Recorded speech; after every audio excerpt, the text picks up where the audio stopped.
TV நேயர்களே, நற்செய்தி மலர்கள் என்ற இந்த அருமையான நிகழ்ச்சிக்கு உங்களை அன்போடு வரவேற்கிறோம். நன்மை செய்வதையும் மற்றவர்களோடு பகிர்ந்து வாழ்வதையும் மறவாதிருங்கள் அப்படின்னு சொல்லி பவுல் அடிகளார் சொல்லுகிறார்.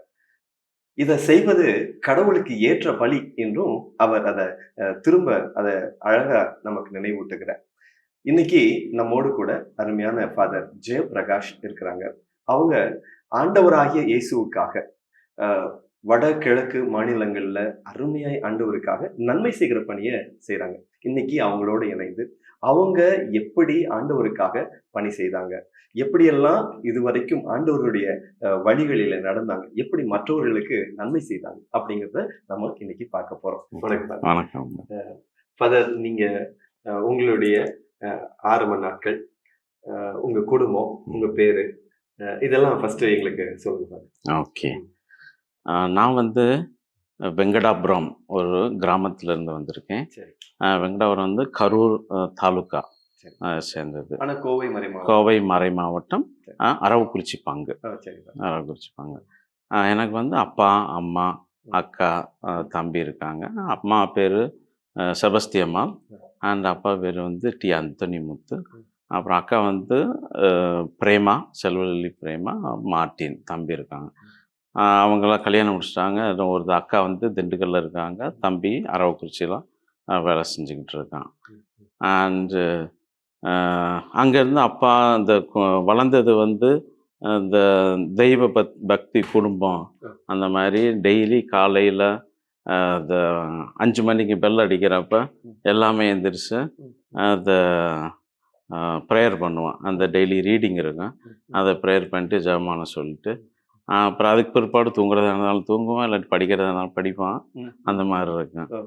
அப்புறம் அதுக்கு பிற்பாடு ஸ்கூலு எல்லாம் ஆரம்பித்தான். அப்புறம் ஈவினிங் சாயந்தரம் வந்து அதே மாதிரி சாப்பிட்றதுக்கு முன்னாடி எங்களுக்கு எப்போவுமே ஜெபமாலை இருக்கும்.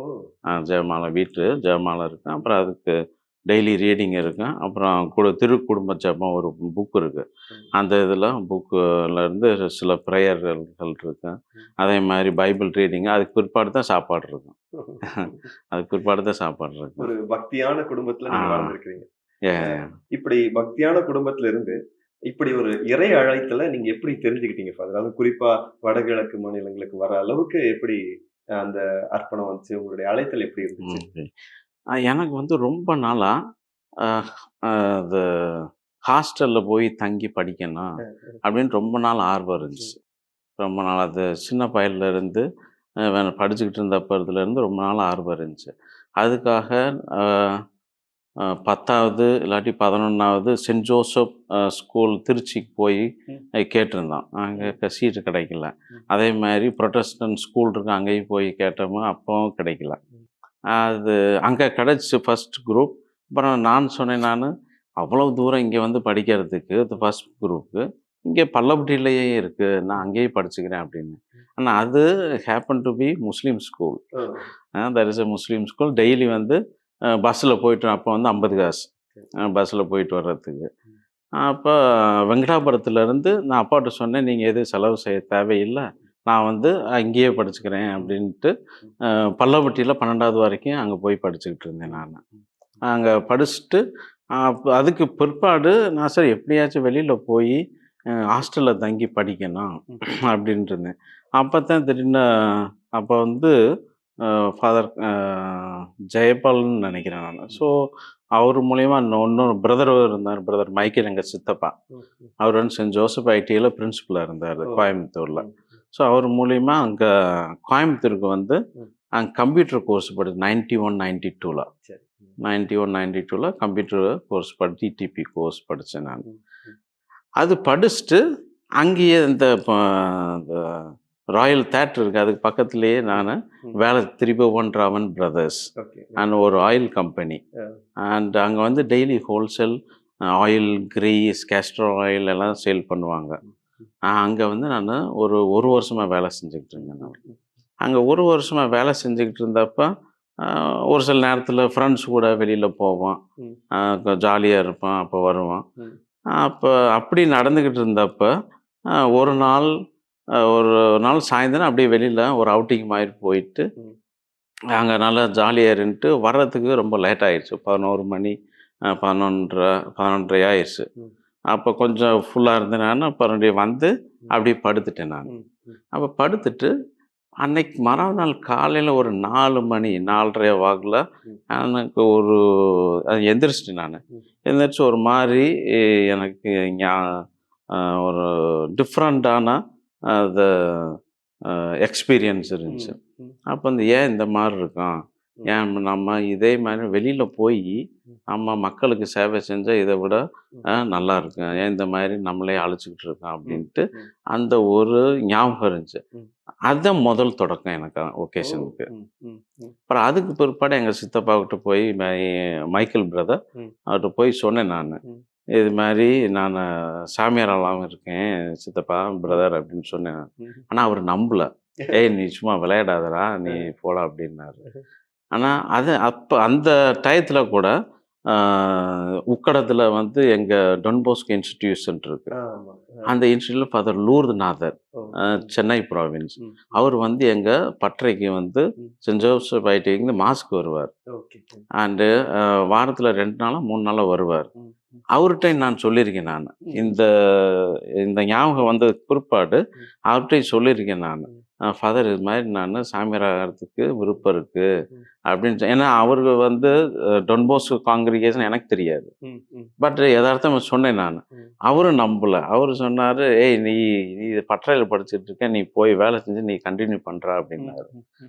அப்புறம் அது நான் இது பண்ணலாம். பட்டு மறுபடியும் என் பிரதர்கிட்ட மறுபடியும் ஒவ்வொரு தடவையும் போய் சொல்லிகிட்டே இருப்பேன் நான், பிரதர் இது மாதிரி சாமியார் ஆகணும்னு நினைக்கிறேன் அப்படின்னு ஒரு தடவை சொல்லிகிட்டு இருக்கப்ப ஒரு தடவை என்னடா இவன் ஒவ்வொரு தடவை சொல்லிகிட்டு இருக்கான், நீ ஃப்ரெண்ட்ஸு கூட போகிற வர்ற அப்படின்னு சொல்லிட்டு அதுக்கு பிற்பாடு சரி என்ன பார்க்கலாம் அப்படின்ட்டு அவர் என்னை கூட்டிகிட்டு ஒரு நாள் வெள்ளக்கிணறு போனார்.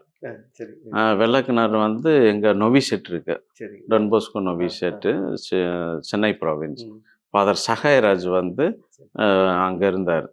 அவரை மீட் பண்ணி சொன்னோம், இது மாதிரி இவனுக்கு வந்து சாமியாலாம் அப்படின்னு விருப்பம் இருக்குது அப்படின்னு சொல்லவும் அவரை வந்து சரி நீ வேலையை கண்டினியூ பண்ண, ஒரு நாள் நான் சொல்கிற அன்னைக்கு நீ சென்னை வா அப்படின்னாரு.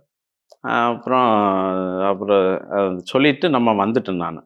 அவர் ஒரு நாள் சொன்னார், இது மாதிரி நீங்கள் இங்கே வந்து சென்னைக்கு வாங்க, சிட்டடல் எங்கள் சிகா ஆஃபீஸ் சிட்டடலுக்கு ப்ரோன்ஸ்லோஸ்க்கு வாங்க அப்படின்னாரு. அப்போ வந்து நாங்கள் அவர்கிட்ட எங்கள் பாஸ்கிட்ட வந்து எங்கள் வேலை செய்கிறேன்னா அவர் கம்பெனி ஓனர்கிட்ட வந்து சொன்னேன், இது மாதிரி வீட்டில் ஏற்கனவே இது தாத்தா பாட்டி இறந்துட்டாங்க ஏற்கனவே. ஆனால் ஒரு பொய் சொல்லி இது மாதிரி பாட்டி இறந்துட்டாங்க, நான் வெளியில் போனோம், ஒவ்வொரு வீட்டுக்கு போனேன் அப்படின்னு சொல்லிட்டு இங்கே சென்னைக்கு வந்தேன் நான். சென்னைக்கு வந்து அப்போ தான் இங்கே பிரதர்ஸ் எல்லாமே இங்கே Assam province and north eastern province, அப்புறம் Delhi, Bangalore, Calcutta, all the provinces brothers வந்து அங்கே லீவுக்காக வருவாங்க. லீவுக்காக வர்றப்ப அங்கே சென்னை ப்ராவின்ஸில் தங்கியிருக்கிறோம். அப்போ தான் இங்கே நாங்களாம் போனோம். நாங்களாம் ஒரு 10-12 பேர் இருந்தாங்க. ஒரு நிமிஷம், இப்போ இதெல்லாம் நடக்கும்போது இப்போ பேரண்ட்டுக்கு தெரியுமா நீங்க போறீங்க? யாருக்கு தெரியாது. சரி, இதெல்லாம் நடந்துகிட்டு இருக்கப்ப யாருக்குமே தெரியாது, யாருக்கும் சொல்லல. நான் இது இப்போ இங்கே வந்துட்டேன் நான். ஆனால் இங்கே வந்ததுக்கு பிற்பாடு தம்பி வந்து அப்போ தான் கிளாஸ் 10 முடித்தான். கிளாஸ் 10 முடிச்சு 1 மாதம் கேப் இருக்குது, லீவ் இருக்குது. அந்த 1 மாதம் லீவில் அவன் சொன்னால், இது மாதிரி நான் வந்து இங்கே திருப்பத்தூரில் வந்து ஒகேஷன் கேம்ப் இருக்குது, ஆனால் போகட்டுமாண்ணா அப்படின்னா. சரி நான் போயிட்டு வாடா அப்படின்னு. எனக்கு தெரியல ஒகேஷன் கேம்ப்லாம். சரி போயிட்டு வாடா அப்படின்னு. அவன் போய் அங்கே திருப்பத்தூரில் எங்கள் டொன்போஸ்கோ இதெல்லாம் 1 மந்த் ஒகேஷன் கேம்ப் வந்து அட்டன் பண்ணிக்கிட்டு இருக்கிறான். அவன் அட்டன் பண்ணிக்கிட்டு இருக்கிறப்ப நான் வந்து சென்னை ப்ரோன்சல் ஹவுஸில் வந்து பிரதர்ஸு கூட வந்து நான் பேசிக்கிட்டு இருக்கிறேன் நான்.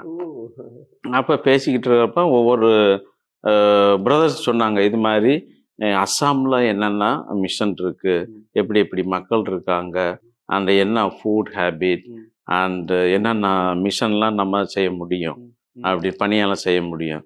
அதே மாதிரி Calcutta province, Delhi province, Mumbai province, so எல்லா பிரதர்ஸும் சொன்னாங்க, இந்த மாதிரி நீங்கள் வந்து உங்களுக்கு எது விருப்பப்படுதோ அந்த ஏரியாவை செலக்ட் பண்ணுங்க அப்படின்னாங்க.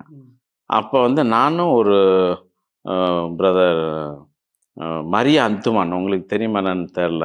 அப்போ வந்து எங்கள் ராமநாதபுரம் பங்கு சரி. மரியா அந்துவான். இப்போ வந்து அவர் இங்கே இதில் நாசிக்கில் வந்து ப்ரொஃபஸராக இருக்கார். நாங்கள் அப்போ தான் மீட் பண்ணுறோம் ஃபர்ஸ்ட் டைம். மீட் பண்ண ஸோ 2 பேரும் சேர்ந்து நம்ம இங்கே அஸ்ஸாம் போகலாம் அப்படின்ட்டு அப்போ தான் செலக்ட் பண்ணோம். இதனால அஸ்ஸாம்னு யோசிக்குவாரு. அஸ்ஸாம் கனெக்ஷன் வந்து எங்கள் ஊரில் ஒருத்தர் இங்கே ரொம்ப நாளைக்கு முன்னாடி மிலிட்ரியில் வேலை செஞ்சுக்கிட்டு இருந்தார்.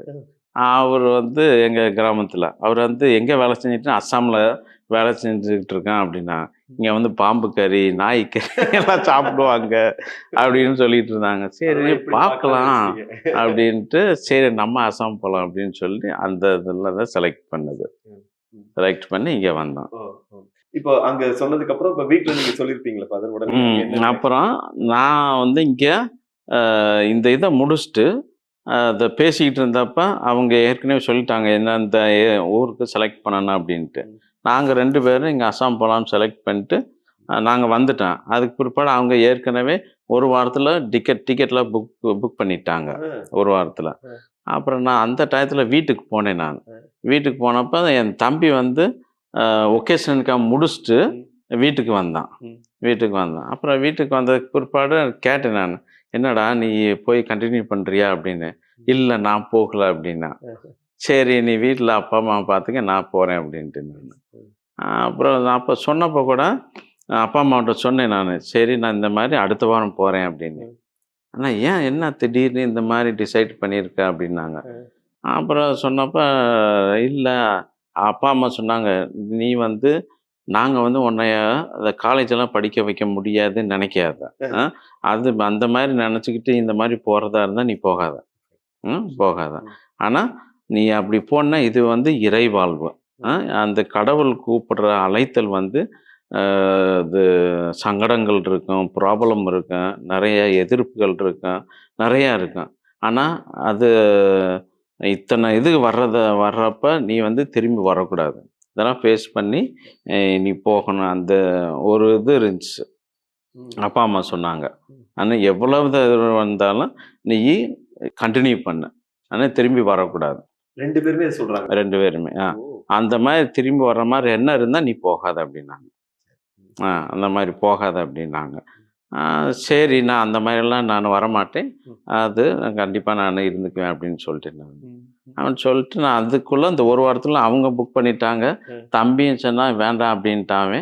சரி நானும் கிளம்பி வந்துட்டேன் நான். அப்புறம் அப்பா அம்மாவுக்கிட்ட 100, அப்பாவுக்கிட்ட 100 ரூபா, அம்மாவுக்கிட்ட 100 ரூபா. ஏன்னா நான் வாங்கின சம்பளம் காசு இருந்துச்சு. அதை வச்சு நான் இங்கே வந்து இந்த கம்பெனி ஓனர்கிட்ட சொன்னேன் நான், இது மாதிரி நான் அங்கே அஸ்ஸாம் போகிறேன், அந்த அழைத்தலுக்காக போகிறேன் அப்படின்னு சொல்லி சொன்னேன். அவருக்கு வந்து ரொம்ப சந்தோஷமா இருந்துச்சு. அவருக்கு அவர் கிறிஸ்டின் இல்லை, அவர் மரவாரி. அதனால திரிபுவன் பிரதர்ஸ் இந்த 4-5 ஃபேக்ட்ரி இருக்கு அங்கே இதுலேயே.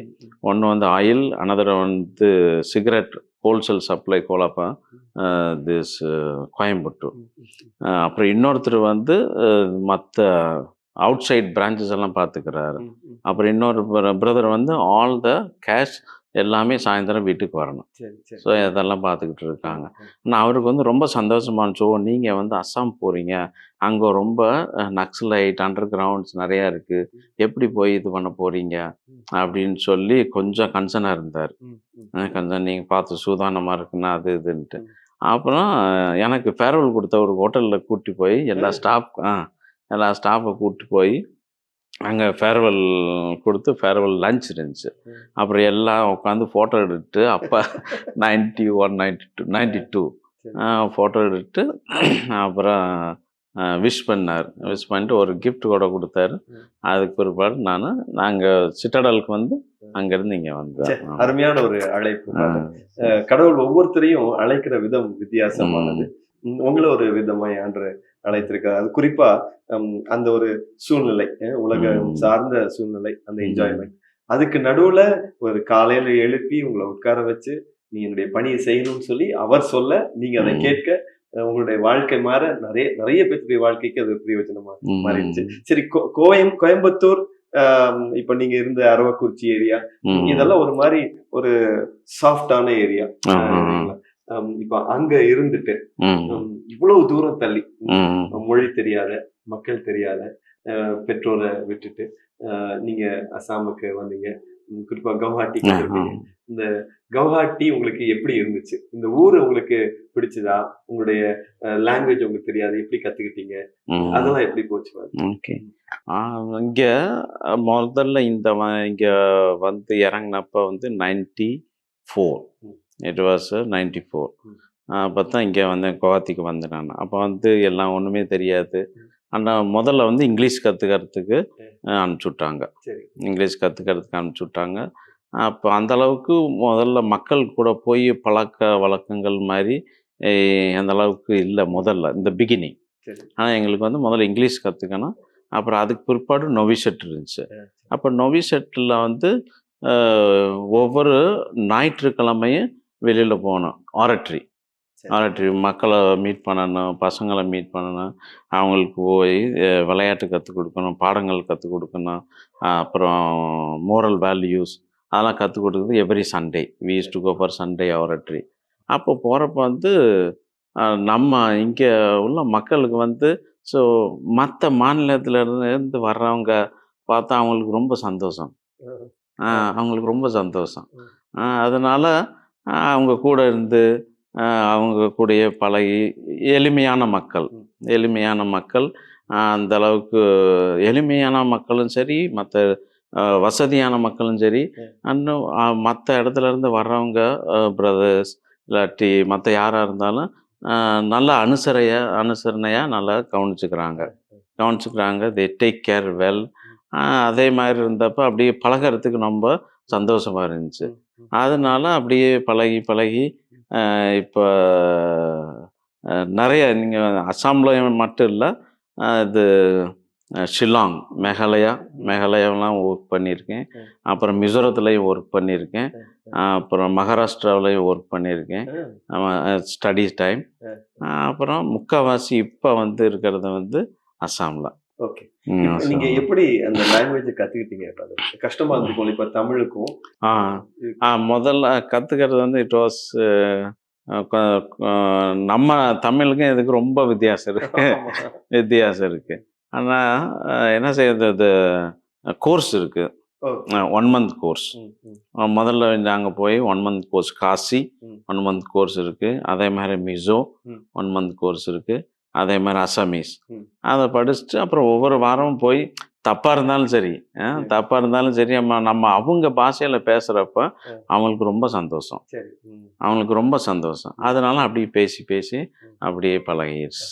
இப்போ வந்து உங்களுடைய செமினரி டேஸ் எல்லாம் முடிஞ்சு நீங்க ப்ரீ ஷூட்டுக்குள்ள வரீங்க. இப்போ வந்த உடனே உங்களை எங்க பிளேஸ் பண்ணாங்க? ஆஃப்டர் த ஆர்டினேஷன் முதல்ல டைக்னைட் மினிஸ்ட்ரி வந்து மிசோரத்தில் இருந்துச்சு. டைக்னைட் மினிஸ்ட்ரி மிசோரத்தில் ஒரு பங்கு அங்கே வெளியில் போய் மக்கள் கூட பழகிறதுக்கான நல்லா சூப்பரான மக்கள், ரொம்ப சூப்பரான மக்கள், நல்ல அனுசரணையாக பார்த்துக்குவாங்க. அந்த மிசோரத்தில் வந்து நோ அண்டர் கிரவுண்ட்ஸ், நக்சலைட்ஸ், மற்ற டெரரிஸ்ட் குரூப் அதெல்லாம் எதுவுமே இல்லை. நல்லா பீஸ்ஃபுல்லான ஸ்டேட். இந்த whole state is Christian state. But different denomination இருக்காங்க. அதனால நல்ல பீஸ்ஃபுல்லான ஏரியா. ஃபர்ஸ்ட் டைக்னைட் மினிஸ்ட்ரி செஞ்சுக்கிட்டு இருந்தேன் நான். அப்போ வந்து எனக்கு ரொம்ப இந்த மக்களை வந்து நல்லா பிடிச்சிருந்துச்சு. வெரி சிம்பிளான மக்கள். அங்கே போய் தங்கிறது, இந்த டேக் கேர், அப்புறம் வெரி பீஸ்ஃபுல். அந்த அண்டர் கிரவுண்ட் டெரரிஸ்ட் அண்ட் எதுவுமே இல்லை. எந்நேரம் வேணாலும் போகலாம், எங்கே வேணாலும் போகலாம். அண்ட் திடீர்னு ஒரு வீட்டுக்கு போனீங்கன்னா, திடீர்னு பசி இருக்குன்னு சொன்னீங்கன்னா அப்பயே சாப்பாடு சமைச்சு கொடுப்பாங்க. அப்போ அங்கேயே தங்கறதுக்கு இடம் கொடுப்பாங்க. யார் தெரியாதவங்க கூட நோ ப்ராப்ளம், தெரியாதவங்க கூட போனீங்கன்னா எல்லாமே செய்வாங்க. அந்த அளவுக்கு மக்கள். லாங்குவேஜ் கற்றுக்கிட்டீங்க மிசோரம்? அப்போ வந்து அப்போ தான் கற்றுக்கிட்டு இருக்கேன் நான். அப்போ அது முடிச்சுட்டு டைக்ரைட் முடிச்சுட்டு மறுபடியும் தியோலஜிக்கு வந்தப்போ சரி ஆர்கனைசேஷன் பிற்பாடு நான் அங்கே தான் போவேன் அப்படின்னு சொல்லி புரோன்சல் சொன்னேன் நான். ஏன்னா அது ரொம்ப பிடிச்சிருந்துச்சு. ஆனால் புரோன்சல் சொன்னார், நீ த ஃபர்ஸ்ட் ஒபீடியன்ஸ் நீ வந்து நோவி செட்டிலரு ஸோ சூஸ் அண்ட் அட்மினிஸ்ட்ரேட்டர் அப்படின்னா எனவே இட்ஸ் காட்ஸ் வில் அப்படின்னு சொல்லிட்டு கடவுளுடைய லைஃப் அப்படின்னு சொல்லிட்டு அங்கே ஒரு வருஷம் இருந்தேன். நான் நோவிசெட்டில் இருந்தேன். நான் அங்கே வந்து நோவிசஸ்க்கு இன்சார்ஜாக அந்த அட்மினிஸ்ட்ரேட்டர் ரெண்டு சொச்சூஸாக இருந்தேன். அதுக்கு பிற்பாடு அந்த ஒரு வருஷம் முடிச்சுட்டு மறுபடியும் என்னைய அதே பங்குக்கு மிசோரத்துக்கு அனுப்பிச்சி விட்டாங்க. எனக்கு ரொம்ப சந்தோஷமாக இருந்துச்சு. அப்போ எது பக்கா கிராமம் அண்டு வெளியில் போனோம்னா அங்கே வீட்டில் தான் போய் தங்குவான். அவங்க வீட்டில் மக்கள்லாம் வெளியில் போகிறோம். ரொம்ப தூரம் 6 மணி 7 மணி நேரம் போகணும். ஒரு சில இடத்துக்கல்ல 1.5 ஃபேமிலி தான் இருக்கும். ஒரு ஃபேமிலி, அப்புறம் இன்னொரு ஃபேமிலியில் ஒரு மெம்பர் இல்லாட்டி 2 மெம்பர் தான் கேத்தலிக். எப்படி போவீங்க? வெஹிக்கிள் கார் இருக்கு, டிரைவர் இருக்கும். ஒரு சில மழை காலத்தில் போக முடியாது, ஏன்னா ப்ராப்பர் ரோடு இல்லை. ஏன்னா அந்த வெளில போயிட்டு அங்கே நைட்டு தங்கிருந்துட்டு அது வருஷத்தில் எப்படியும் 3 தடவை 4 தடவை அங்கே போவோம்.